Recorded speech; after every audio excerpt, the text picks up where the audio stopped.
하나님의 말씀 함께 찾아보기 원합니다. 골로새서 3장 1절에서 11절 말씀까지입니다. 그러므로 너희가 그리스도와 함께 다시 살리심을 받았으면 위의 것을 찾으라. 거기는 그리스도께서 하나님 우편에 앉아 계시느니라.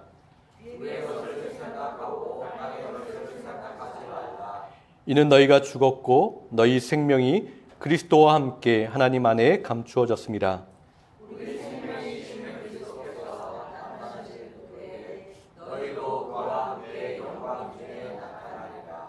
그러므로 땅에 있는 지체를 죽이라. 곧 음란과 부정과 사욕과 악한 정욕과 탐심이니 탐심은 우상 숭배니라. 너희도 전에 그 가운데 살 때에는 그 가운데서 행하였으나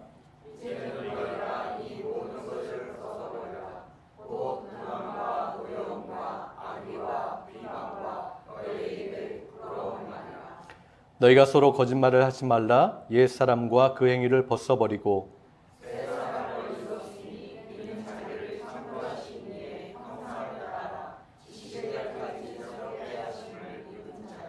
거기에는 헬라인이나 유대인이나 할레파나 모할레파나 야만인이나 수구디아인이나 종이나 자유인이 차별이 있을 수 없나니 오직 그리스도는 만유시요 만유 안에 계시니라. 예수님을 믿는 목적이 무엇입니까? 여러분, 이 질문은 굉장히 중요한 질문입니다. 그리고 이 질문은 단지 한 번, 두 번 또는 가끔 할 수 있는 그러한 질문이 아니에요. 매 순간, 매일 내 자신에게 질문해야 합니다. 내가 지금 예수님을 믿고 있는 목적이 무엇인가? 얻고자 하는 것이 무엇인가? 라는 그러한 질문을 매 순간 내 스스로에게 해야 되는 거예요. 참 많은 사람들의 예수님을 믿는 목적이 잘못된 것을 봅니다. 공무원이나 정치인들이 청문회 하는 장면을 본 적이 있어요.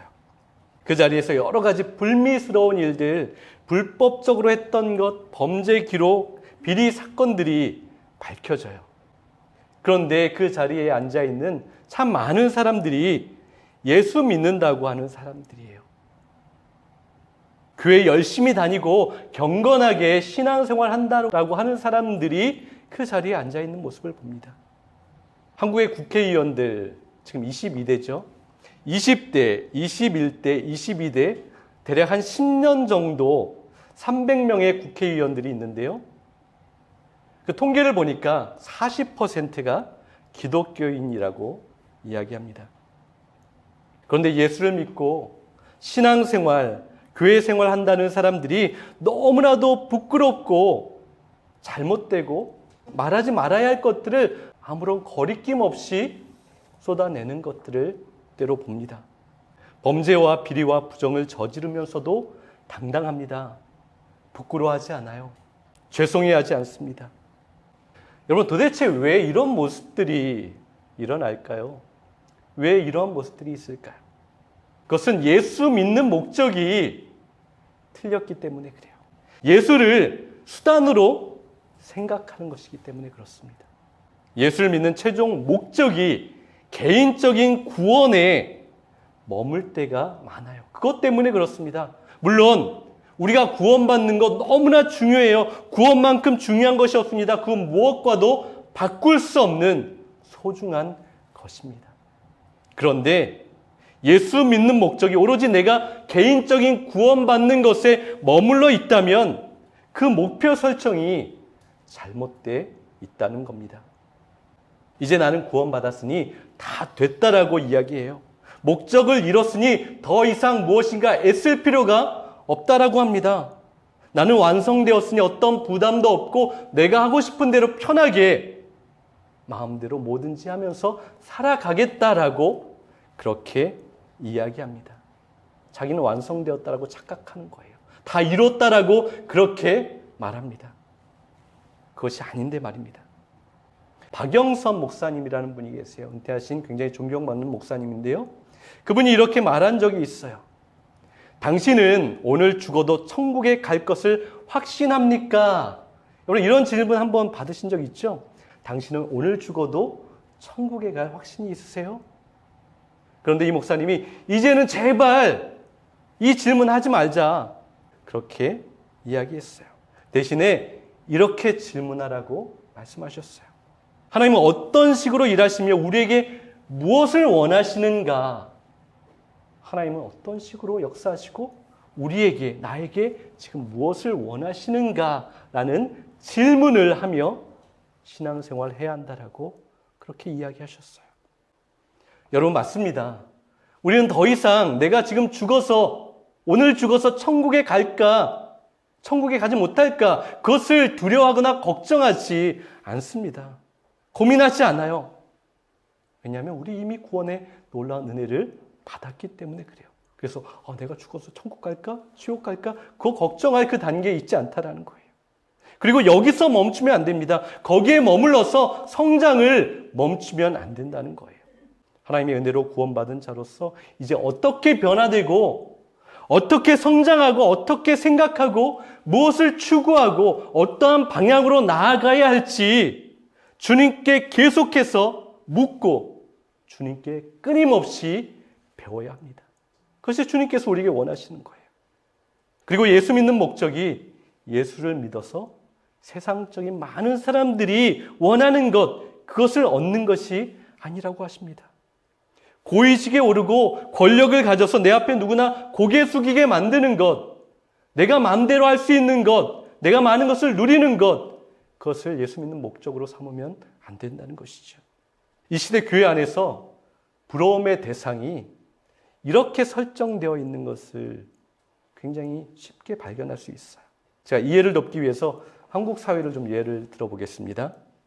자녀든지 본인이든지 서울대를 들어가는 거예요. 그리고 대기업의 직장에 들어가는 겁니다. 그리고 급에 맞는 사람과 결혼을 해서 강남에 집을 한 채 갖는 겁니다. 각종 화려한 것을 두르고 교회에 주일에 예배 드리러 와서 꽤 만족스러운 예배를 드리고 이후에 또 급과 수준이 맞는 사람들과 잠시 모여서 우아한 이야기들을 나누고 신앙적인 얘기도 조금 하고 서로에게 도움이 될 만한 것, 큰 이익을 줄 만한 그러한 정보들을 공유하면서 그렇게 살아가는 것. 그것이 어떻게 보면 지금 교회 안에서도 참 부러움을 받는 사람들의 모습으로 설정이 되고 말았어요. 목회자들이라고 크게 다르지 않습니다. 더 큰 교회를 가려고 여러 가지 스펙들을 쌓습니다. 박사학위도 받아요. 물론 다 그렇지는 않을 겁니다. 너무 과하게 제가 생각하는 것일 수도 있어요. 일부일 수도 있습니다. 그런데 여러분, 예수님을 믿는 목적을 잘못 설정하게 되면 이러한 부작용이 생긴다는 거예요. 언제나 더 높은 것을 추구합니다. 더 좋은 것을 원합니다. 어떻게 해서든지 더 많은 것을 욕심을 내어서 가지려고 하는 거예요. 예수 믿는 목적이 잘못 설정되면 이러한 모습이 나타납니다. 그런데 우리 주님은 단 한 번도 이러한 것이 복이 있고 좋은 것이라고 말씀한 적이 없어요. 주님은 더 낮은 곳으로 향하라고 하셨습니다. 더 좋은 것이 아니라 네가 원하는 것이 아니라 주님께서 원하시는 곳으로 가라고 하셨어요. 더 많은 것을 가지려 하지 말고 포기하고 내려놓고 비우라고 하십니다. 바로 이러한 모습이 주님 안에서 새롭게 된 사람들의 진정한 모습이라고 하나님께서 말씀하세요. 여러분, 사람은 잘 안 변한다고 말하죠. 누군가를 보면서 그렇게 한탄하세요. 참 사람 안 변한다. 여러분도 그렇게 생각하세요? 저도 그런 것 같아요. 저를 봐도 참 안 변하기도 하고 누군가를 봐도 참 변하지 않는다라는 그러한 생각을 합니다. 그래서 교회 안에서도 참 사람 변하지 않는다라고 이야기해요. 그런데 우리가 성경을 보면 주님 안에서 주님을 진정으로 만나면 사람은 변하게 되어 있어요. 물론 단번에 짧은 시간에 완전히 그 사람이 180도 완전히 다르게 바뀌는 것은 아니에요. 변화를 보면 진정으로 주님을 만났을 때 주님을 끊임없이 구하고 주님을 끊임없이 바라보면 아주 조금씩 점진적으로 오랜 시간 가운데 변화되어 간다라는 것을 말씀합니다. 우리는 그렇게 생각해요. 내가 변화될 때 단 한 번에, 한 판에 빨리 바뀌고 변화되었으면 좋겠다라고 생각하는데 주님께서는 그렇게 우리 가운데 역사하지 않으세요. 점진적으로 변화가 일어나는 것이죠. 느리고 더딜지라도 주님을 만난 사람, 우리 안에 주님이 있는 사람들은 끊임없이 계속해서 그 생명 가운데 변화되고 성장하게 되는 거예요. 오늘 본문 1절을 보세요. 그러므로 여러분이 그리스도와 함께 살려주심을 받았으면 위에 있는 것들을 추구하십시오. 거기에는 그리스도께서 하나님 오른쪽에 앉아 계십니다. 우리는 새롭게 되었다라고 선포하고 있어요.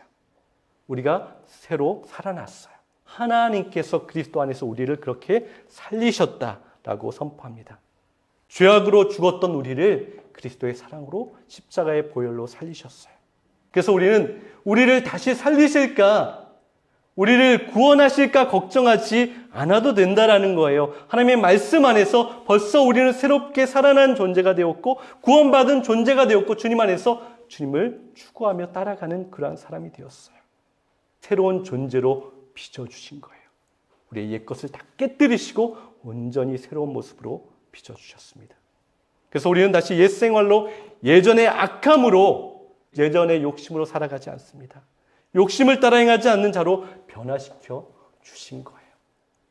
여러분, 이것은 하나님의 말씀입니다. 우리가 100% 신뢰하고 믿을 수 있는 거예요. 골로새서 2장 13절에서 14절 말씀을 한번 보세요. 여러분은 죄를 지은 것과 육신이 할례를 받지 않은 것 때문에 죽었으나 하나님께서는 여러분을 그리스도와 함께 살리시고 우리의 모든 죄를 용서하여 주셨습니다. 하나님께서는 우리에게 불리한 조문들이 들어있는 빈 문서를 지워버리시고 그것을 십자가에 못 박으셔서 우리 가운데서 제거해 버리셨습니다. 아주 분명하죠. 하나님께서 우리 가운데 행하신 놀라운 은혜인 거예요. 그렇게 예수님을 만난 사람들, 그리고 그렇게 변화한 사람들을 가장 확실하게 드러내는 것이 바울이었습니다. 우리가 바울을 보면 바로 예수님께서 어떻게 한 사람을 변화시켜 가시는지를 볼 수 있는 거예요. 바울은 다메섹에 가면서 예수님 믿는 사람들을 잡고 또한 그들을 핍박하기 위해서 아주 열심히 달려가고 있었어요. 그 길에서 놀랍게 예수님을 만납니다. 그때 주님께서 말씀하세요. 너는 왜 나를 이렇게 핍박하느냐? 주님께서 그렇게 말씀하셨죠. 그리고 이제 너는 이방 선교를 위해서 많은 사람들을 위해서 귀한 사역을 감당하는 나의 사람으로 세우겠다라고 주님께서 바울에게 그렇게 말씀하셨어요. 이 말씀을 듣고 바울은 큰 충격을 받았습니다. 지금까지 바울은 어떻게 살아왔죠? 끊임없이 편을 나누는 그러한 인생을 살았던 사람이었어요. 하나님의 선택을 받은 그 거룩한 선민 이스라엘 사람들, 하나님께 버림받고 쓰레기 같은 타인종, 이방인, 이렇게 편을 갈랐어요. 또 하나님의 말씀을 철저히 지키는 거룩한 종교인, 나 같은 바리새파인, 그리고 율법을 지키지 않고 부정한 죄인, 세리, 악한 종자들, 그 편을 항상 갈랐어요. 그래서 자기와 다른 생각을 가지고 있고 자기와 다른 편에 있는 사람을 향해서는 협박과 폭행, 비난, 저주를 퍼붓는 굉장히 폭력적인 성향의 사람이었습니다. 그런데 그가 어떻게 변했습니까? 그가 다메섹에서 예수님을 만난 다음에 한 10년 정도 그의 기록이 없습니다. 그는 10년 정도 자신의 고향으로 돌아가서 광야의 시간을 그렇게 보냈다라고 우리는 봅니다. 그때 그 시간을 통해서 그는 주님과 교제하며 자신의 죄악, 부족했던 것, 부끄러웠던 과거를 돌이켜보며 주님 앞에 회개했을 거예요. 주님의 뜻이 나의 뜻이 되기를 그렇게 기도하는 삶을 살아내었을 겁니다. 그리고 그 긴 시간 동안 조금씩 변해갑니다. 주님께서 원하시는 그 방향으로 준비되어 가고 있는 거예요. 끊임없이 성장합니다. 자신의 부족함 가운데 주님의 그 생명력이 그를 변화시키는 것을 그는 인식하고 또한 자신도 그렇게 변화되고 성장하고 주님께서 원하시는 그 자리에 이르기를 노력하는 모습을 보여주었어요. 성령님의 도우심과 능력을 구합니다. 그래서 여러분, 우리에게도 그런 변화되는 시간이 필요해요. 우리가 여러분 기도원들 가보신 적 있죠? 그 기도원 가보시면 거기에서 정말 간절히 기도할 때 그렇게 해요. 내가 이 자리에서 오늘 내가 여기서 결판 낸다. 이 1시간 여기에 완전히 내가 바뀌었으면 좋겠다. 다 뒤집어졌으면 좋겠다. 완전 다른 사람이 되었으면 좋겠다라고 그렇게 기도하고 그렇게 몸부림치는데 여러분 그렇게 되지 않아요. 하나님께서 우리에게 변화시켜 주시고 우리를 성장케 하시는 것은 그것이 아닙니다. 하나님께서 우리를 성장시키고 변화시킬 때 이렇게 하세요. 날마다 하십니다. 아주 조금씩 하세요. 끊임없이 한결같이 계속해서 꾸준하게 성실하게 우리를 그렇게 변화시키십니다. 내가 변화되는 거라고 알지 못할 정도의 그러한 순간을 통하여서 우리를 그렇게 변화시켜 가시는 거예요. 주님의 은혜와 하나님의 능력이 우리를 그렇게 성장케 하십니다. 바울은 평생을 주님 앞에 가는 그 순간까지, 그 10년만 그런 것이 아니고요. 그가 선교 사역하고 죽는 그 순간까지 자신이 주님 앞에서 계속해서 변화되어야 하는 것을 알고 있었어요. 끊임없이 성장해야 되는 것을 그는 인정했습니다. 성장하는 것을 멈추면, 변화되는 것을 멈추면 거기에서 교만하고 나는 모든 것을 다 잃었다 판단하는 자리에 간다는 것을 그는 알고 있었기 때문에 그렇습니다. 여러분 가장 슬픈 것은 우리 신앙인들이 나는 이제 더 이상 변화될 것이 없다. 나는 다 완성됐다. 나는 조금 더 부족함이 없다. 나는 그러한 생각을 갖는 거예요. 이미 완성되었다라고 착각하는 그 순간 하나님의 도우심이 필요 없습니다. 하나님의 인도하심이 더 이상 필요 없다라는 그런 착각에 빠지게 되는 거예요. 그래서 겸손해지지 않습니다. 내가 누구보다 가장 높은 자리에 올라가서 이렇게 판단하고 저렇게 판단하고 저 사람은 저게 잘못됐고 저 사람은 저게 잘못된 행동을 하는 것이다 라고 가장 높은 자리에서 판단하고 비난하게 되는 거예요. 재단해 버립니다. 바울은 변화된 이후에 계속해서 그런 어떤 인생을 살아갔죠? 선교 사역에 자신의 모든 인생을 다 쏟아부었어요. 그런데 여러분 우리는 선교 여행이라고 하면 여러분 어떻게 생각하세요? 단기 선교라든지 여러 선교지도 많이 다녀오셨을 거예요. 선교라고 하면 단지 전도지를 들고 전도를 하거나 교회를 세우는 것 그 차원으로 이해합니다. 그런데 바울의 모습을 보면 그 시대 가운데 정답이라고 누구나 다 맞다라고 생각하는 것들을 깨부시는 그러한 급진적이고 개혁적인 그러한 사역을 감당했어요. 깨어질 수 없는 전통, 사회적 관습으로 이것이 맞다라고 하는 것들을 그는 하나씩 허무는 그러한 일들을 감당했어요. 여러분 그것은 결코 쉬운 것이 아닙니다. 그는 그 반대에 부딪히게 되는 거예요. 사람들의 많은 비난을 받게 되는 거예요. 그래서 그는 유대인들에게도 미움을 받았고요. 로마 사람들에게도 미움을 받았어요. 유대인들을 통하여서도 감옥에 갇히게 되었고요. 로마 사람들을 통하여서도 감옥에 갇히게 되었습니다.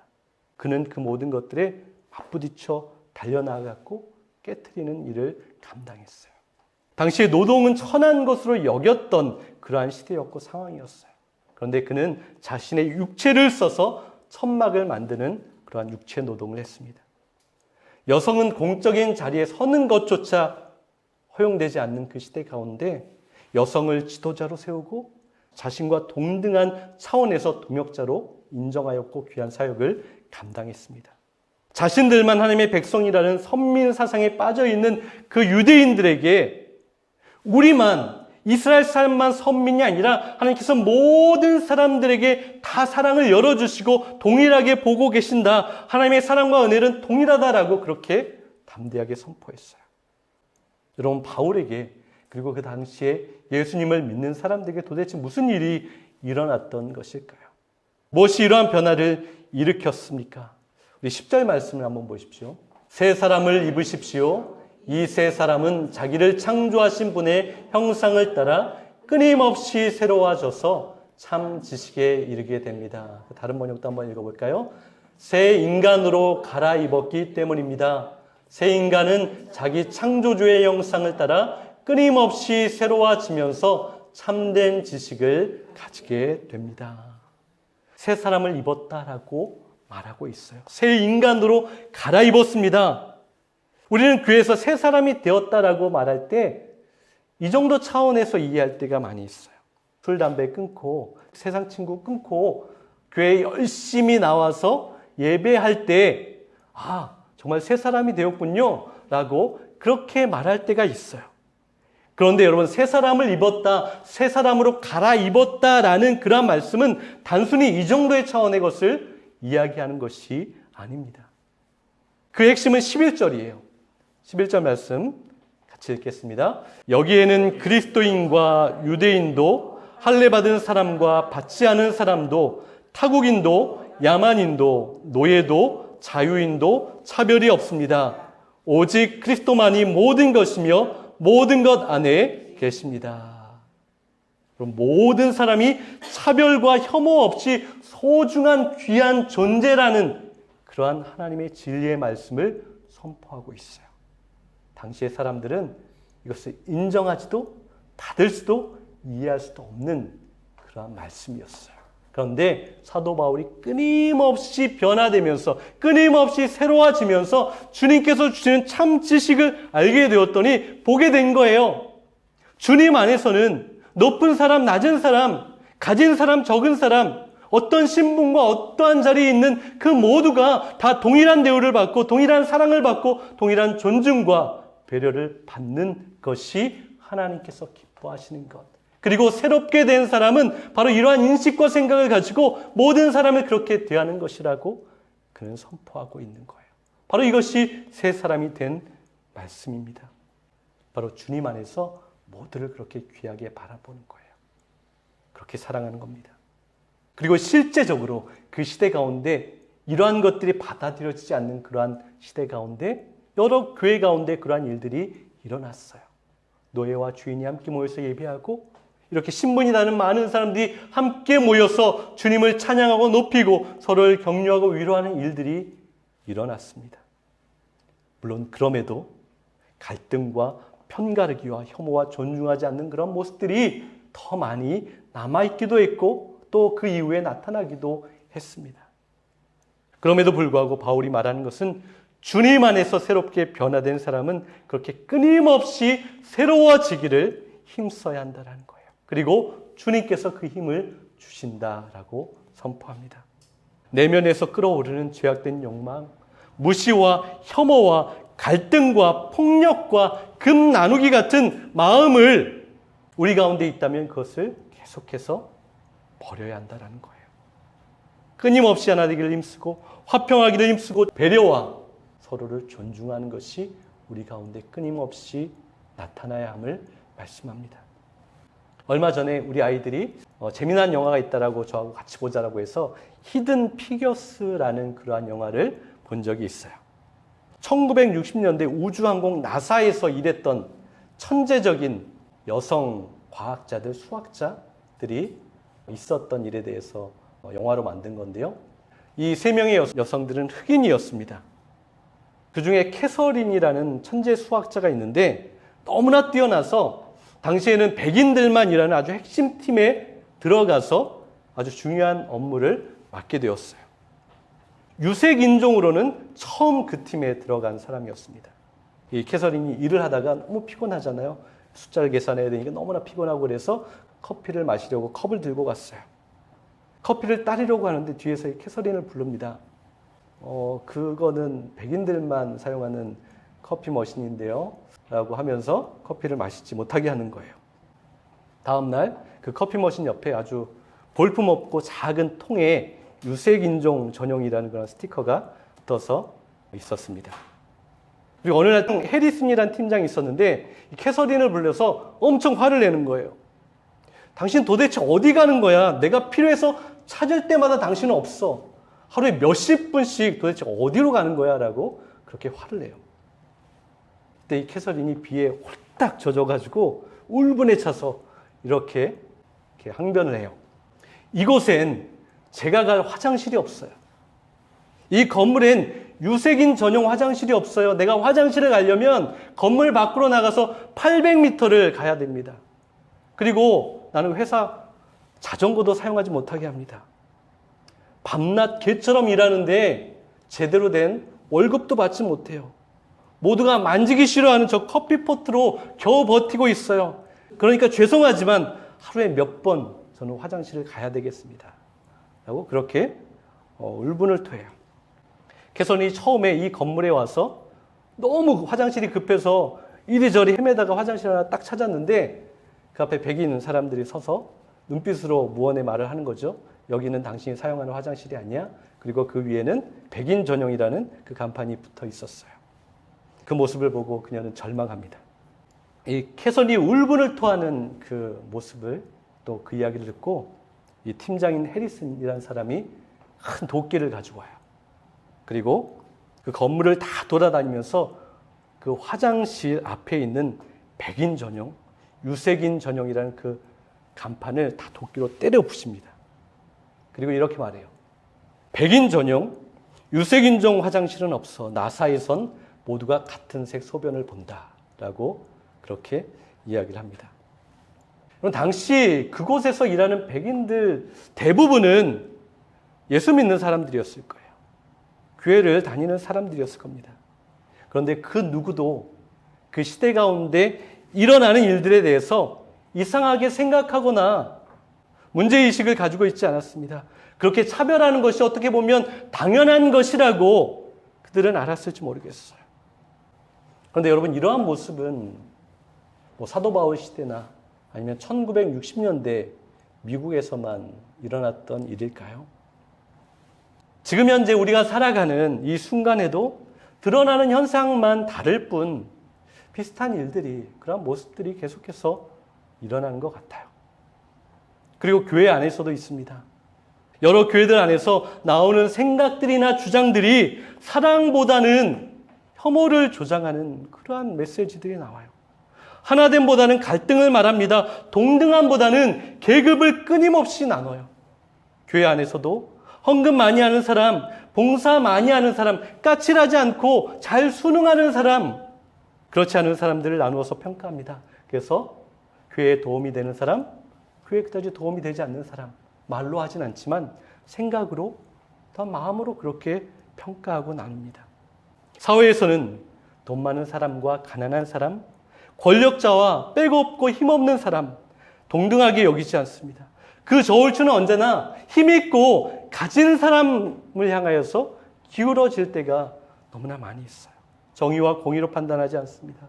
개인적인 이익과 친분과 이해관계를 통해서 언제든지 쉽게 휘어지는 것을 우리는 보게 됩니다. 여러분, 주님 안에서 새로워진 우리들, 주님 안에서 새롭게 된 믿음의 사람은 날마다 새로워지기를 끊임없이 힘써야 하는 거예요. 우리에게 그런 잘못된 것들이 있다면 내가 변화되기 위해서 끊임없이 성장하고 바뀌기 위해서 내 안에 있는 잘못과 부정과 판단과 혐오와 갈등을 내려놓을 수 있어야 한다는 거예요. 여러분, 교회 안에서는 사랑과 동등함과 화평과 평화의 메시지들이 나와야 하는 것이 아닙니까? 그런데 그 교회 안에서조차 그러한 잘못된 메시지와 잘못된 생각들이 자리 잡고 있다는 것이 참으로 가슴 아픈 현실입니다. 가장 작은 한 사람을 사랑하고 존귀하게 여겨야 하는 거예요. 그 모든 사람들 속에 하나님의 형상이 있다라는 것을 안다면 그렇게 갈등하고 혐오할 수 있을까요? 그렇게 미워할 수 있을까요? 사랑하는 여러분, 우리는 그래서 끊임없이 새로워져야 하는 거예요.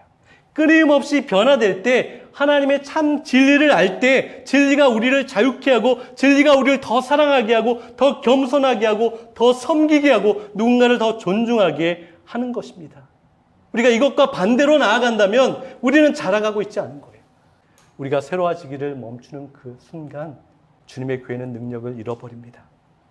여러분, 사순절 십자가의 은혜를 기억하는 영성은 사랑과 희생과 용서와 섬김과 서로를 끊임없이 존중하는 것이 사순절 십자가의 영성입니다. 골로새서 3장 12절에서 17절 말씀, 좀 긴 말씀인데요. 날마다 새로워지기를 힘쓰는 사람들에게 나타나는 열매가 기록되어 있어요. 저와 여러분이 이렇게 살아가기를 간절히 소망하는 마음으로 한 글자 한 글자 꼭 마음에 새기면서 한번 읽어봤으면 좋겠습니다. 우리 한번 같이 읽어볼까요? 그러므로 여러분은 하나님의 택하심을 입은 사랑받는 거룩한 사람답게 동정심과 친절함과 겸손함과 온유함과 오래 참음을 옷 입듯이 입으십시오. 누가 누구에게 불평할 일이 있더라도 서로 용납하여 주고 서로 용서하여 주십시오. 주님께서 여러분을 용서하신 것과 같이 여러분도 서로 용서하십시오. 이 모든 것 위에 사랑을 더하십시오. 사랑은 완전하게 묶는 띠입니다. 그리스도의 평화가 여러분의 마음을 지배하게 하십시오.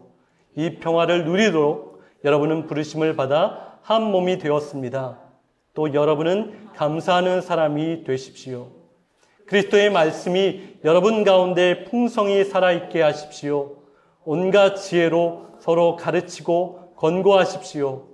감사한 마음으로 시와 찬미와 신령한 노래로 여러분의 하나님께 마음을 다하여 찬양하십시오.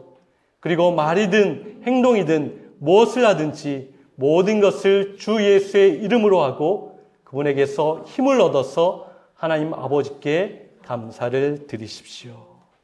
사랑하는 여러분, 이 말씀을 따라서 이 말씀을 살아내고 그렇게 끊임없이 새로워지기를 소망하고 또한 그렇게 변화되기를 또한 원하는 저와 여러분이 될 수 있기를 간절히 소망합니다.